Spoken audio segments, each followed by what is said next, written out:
वातावरण एवढं सुंदर होतं ना, ढगाळ वातावरण वगैरे, म्हणून सकाळी लवकर उठणंच झालं नाही मला. 7:00-7:30 पर्यंत तसंच आराम करत राहिले. नंतर खूप घाई झाली. मग पटकन उठले, आवरले, झाडून वगैरे काढले. जे काही घरातले छोटे-मोठे काम आहेत ते काम केले.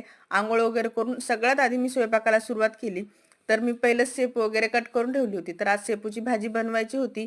पण बरं झालं पहिलं कट करून ठेवली होती, कारण खूप उशीर झालेला होता. म्हणून मी त्याला साधीच फोडणी दिली. जिरे, लसूण, कांदा वगैरे. तर छान लागते ही भाजी आणि मला खरंच उशीर झाला होता आणि त्यासोबत चपाती पण बनवायची होती, कारण शेपूच्या भाजीसोबत चपाती आणि भाकरच खूप छान लागते चवीला. आणि वातावरण एवढं सुंदर आहे तर उठणं होतच नाही माझ्याच्याने. तुमच्याच्याने होतं का असंच?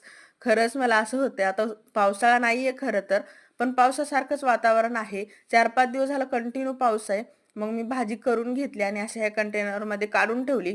म्हणजे जेव्हाचे तेव्हा भांडे घासलं तर टेन्शन नाहीये. म्हणून मी असं काढून ठेवते कशात तरी. आणि अशाच भांड्यामध्ये काढून ठेवते, की ज्यामध्ये परत गरम वगैरे करता येईल. तर बाहेर बघताय असं वाटतच नाही, की हे सकाळ आहे, थंडगार वारा वगैरे. तुमच्या इकडे पण असंच आहे का? चला भेटू पुन्हा. बाय.